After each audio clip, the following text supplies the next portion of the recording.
don't even know what I'm gonna say. So that should be interesting. This video might be all over the place because I don't really have anything like set in stone planned of what I'm gonna say. And also just give anyone a heads up warning that I am gonna be talking about depression, suicide, yeah, things along those lines. So if those things make you real uncomfortable, you don't want to hear it, then don't watch. Yeah. This video is mostly gonna be kind of a venting, ranting video. Mostly just to kind of get things off of my chest. Figure if you get things out of your mind, then it's kind of like cleaning house. Feel better after some of the clutter is picked up. I think I've very recently come to terms with the fact that I've been dealing with postpartum depression ever since I had Kira. I've been dealing with it 2 years, because if I'm honest, I'd say it started when I was pregnant. You know, I've always dealt with depression off and on throughout my life, you know, through high school and early 20s. And sometimes it's been really bad. Sometimes it's been, you know, just a minor inconvenience that I can push through really easily. And this time,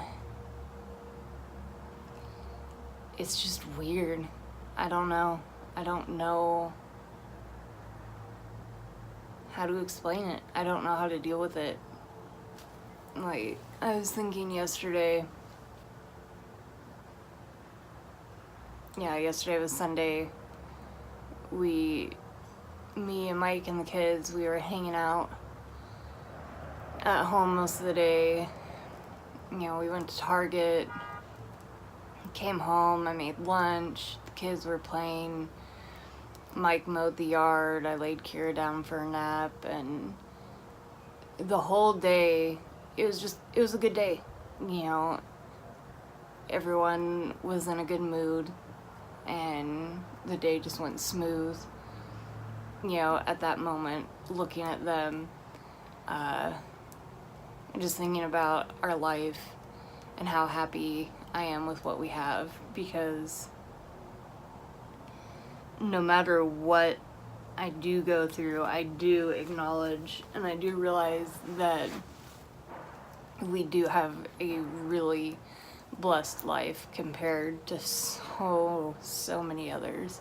We have a lot to be thankful for, and underneath everything I am really thankful for what we have. You know, having a husband, having 3 kids, even in those moments where I'm feeling happy and, you know, thankful, underneath it, my main feeling is nothing. I feel numb for the most part.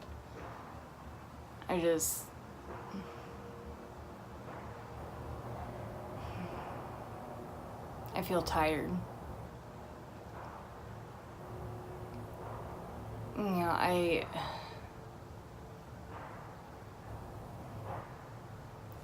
don't know. I don't classify myself as suicidal because I don't want to kill myself.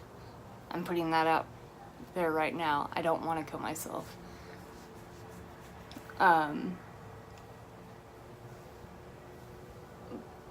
But with things going on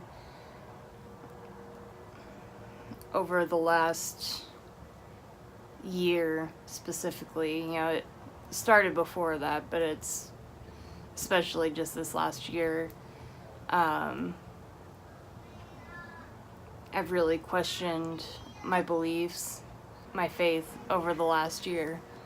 I wouldn't say I don't believe in God. But at this specific moment in time, I don't know if I do believe either. You know, it was something I had to hold on to, and it's something I had in my heart to feel proud of, and things to work on with myself and others. And now that I question it, it affects everything. I start thinking, okay, well, if I don't believe in God and I don't believe in heaven, then what happens when we die? If we're just gonna die, and once we die, it's just an end of consciousness, there's just nothing,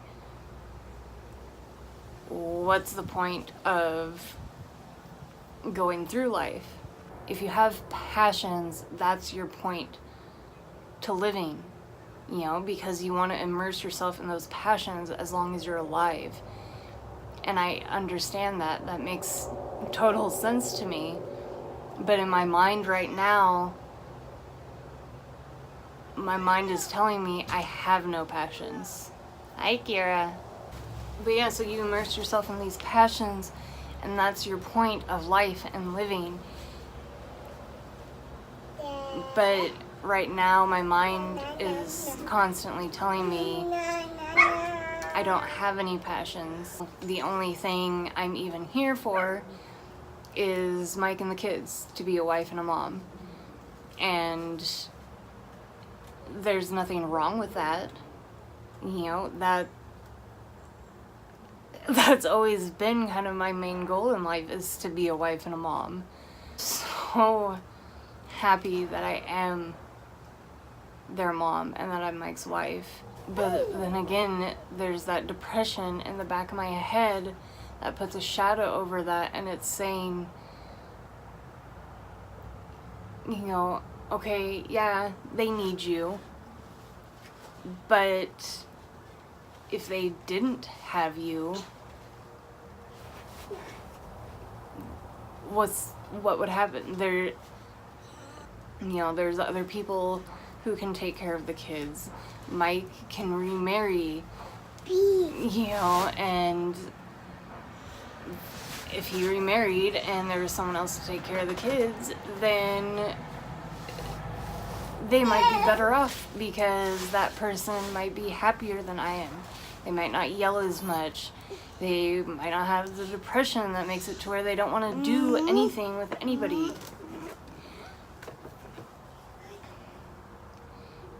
You know, and so then I sit there and I have that in the back of my head. And I think if my whole point to life right now is just, you know, to go through the motions of living, just the everyday things that I have to do all day, every day, the idea of doing that all day, every day, for the next how many years is exhausting. And it makes me not want to do it, because that exhaustion is so overwhelming. It just drowns me.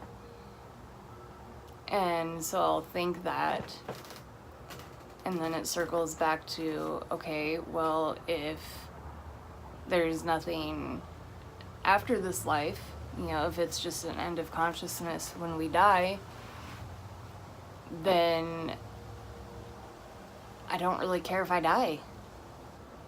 Like I said, I don't want to kill myself.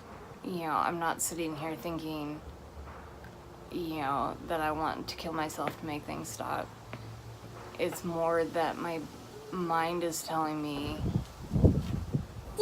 you know, once you're gone, there's nothing. That end of consciousness. And that thought, the idea of nothing, sounds so peaceful and kind of gives me a feeling of content, which, you know, obviously I'm aware that's not normal. You know, I sit there and I think I wouldn't have to do anything. I wouldn't have to think. I wouldn't have to feel. It would just be nothing. And that sounds amazing. You know, and so then I think that, and then I sit there and I catch myself thinking that. And I sit there and I think, what the fuck? It's not normal. You know, you're supposed to want to be alive. You're supposed to want to do things with your life. And I don't know. I'm always sitting there just thinking, what's the point? And it really sucks. It does. It's frustrating. I don't know. You know, I sit there and think about, like, okay, is it just an existential crisis? Kind of a midlife crisis that I just don't know what the hell I'm supposed to be doing with my life? I don't know who the hell I am. When I think of myself, I think of Mike's wife and my kids' mom. Who am I? What am I into? What things do I like? What do I not like? You know, if I could do anything, what would I do? And I have no answers for any of those questions, and that feeds into the depression, because I sit there and think, you have such a great life that so many people would kill for, and you're not enjoying it or using it to your advantage. And I feel guilty about it. You know, I'm on antidepressants. Those do help. You know, you wouldn't think it by how I'm talking, but they do help. If I wasn't taking them, I would probably be way further down this hole of depression and just bullshit. So I'm on my medications, which help. I'm not doing therapy at the moment. It wouldn't make anything worse. The only thing it could do is help, you know, but then my anxiety stops me from really getting that process started. I think that's kind of the main reason I wanted to sit and make this video. Physically go and see a therapist, my anxiety won't let me do that right now. So I'm kind of using this as my therapy right now, to declutter my mind, get those thoughts out, see what comes from it. You know, please feel free to leave comments if, you know, you've gone through anything like it and have made it through it, and can kind of give me tips. Those are appreciated. If you're going through something similar and you want to talk about it, let's talk. I'm getting to where I'm just kind of rambling now. Yeah, so I'm gonna go ahead and end this here. Maybe I'll have some more random life thoughts that I need to work through. Thanks for watching. Can you say bye? Say bye-bye.